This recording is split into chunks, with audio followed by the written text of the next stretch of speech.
আজ আমরা মডিফায়ারের একটা বিশেষ দিক দেখব। মডিফায়ার সংশ্লিষ্ট যেসব প্রশ্নের উত্তর আমরা দিতে যাই, সেখানে বেশিরভাগ ক্ষেত্রে দেখি যে কিছু সেন্টেন্স থাকে এবং সেই সেন্টেন্সে কোনো একটা জায়গায় ইনস্ট্রাকশন দেয়া থাকে যে প্রি-মডিফাই দ্য নাউন। এরকম একটা ইনস্ট্রাকশন বা ইনফিনিটিভ ফ্রেজ এটা ব্যবহার করো। এরকম কিছু ইনস্ট্রাকশন দেয়া থাকে এবং সেন্টেন্সে কোনো একটা জায়গায় শূন্যস্থান দেয়া থাকে। সেখানে আমরা বসাই। এইচএসসির প্রশ্নে যেটা হয় সেটা হচ্ছে একটা প্যাসেজ দেয়া থাকে।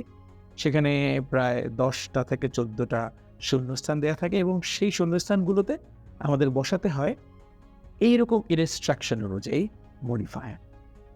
যেমন একটা জায়গায় দেয়া থাকবে প্রি-মডিফাই দ্য নাউন, কোথাও দেয়া থাকবে ইউজ নাউন অ্যাডজেক্টিভস, কোথাও দেয়া থাকবে ইউজ ইনফিনিটিভ ফ্রেজ, কোথাও দেয়া থাকবে ইউজ পজেসিভ। সবই কিন্তু মডিফায়ার। তো আজকে আমরা প্রি-মডিফাই দ্য নাউনের উদাহরণ দেখব। এটা সবচাইতে কমন এবং আপনি দেখবেন সবচাইতে বেশি এটা এক্সামে আমরা এনকাউন্টার করি। প্রি মানে কি? পূর্বে।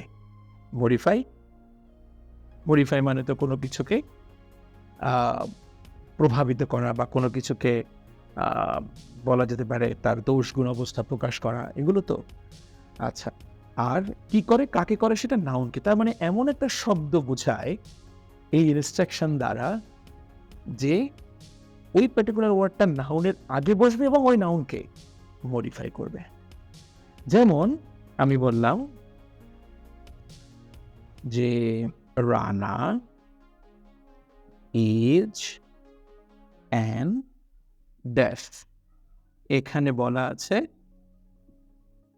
প্রি-মডিফাই দ্য নাউন বয়। এই শব্দটা আমরা দেখতে পাচ্ছি বয়। তো সেন্টেন্সে লেখা আছে রানা ইজ অ্যান ড্যাশ বয়। তার মানে এই জায়গাতে আমাকে একটা ওয়ার্ড বসাতে হবে, তাই তো? এইখানে যে ওয়ার্ডটা বসবে সেই ওয়ার্ডটার দুটো ক্যারেক্টারিস্টিক্স থাকতে হবে। এক, সেটা প্রি এবং মডিফাই, অর্থাৎ এরপরে যে নাউনটা আছে বয়, সেই বয়ের আগে বসবে, সেটা দেখতেই পাচ্ছি শূন্যস্থান আছে, এবং এই বয়কে মডিফাই করে এমন একটা ওয়ার্ড বসতে হবে।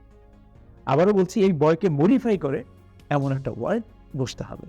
তার মানে আমি যদি এখানে লিখি যে ব্রিলিয়ান্ট, মেরিটোরিয়াস, তাহলে হয়তো হতে পারে, তাই না? এরকম মনে হয়। কিন্তু এখানে আরো একটা সমস্যা আছে, সেটা হচ্ছে অ্যান দেয়া আছে। তার মানে এখানে এমন একটা ওয়ার্ড বসাতে হবে যেটা অ্যান এর সঙ্গে সামঞ্জস্যপূর্ণ।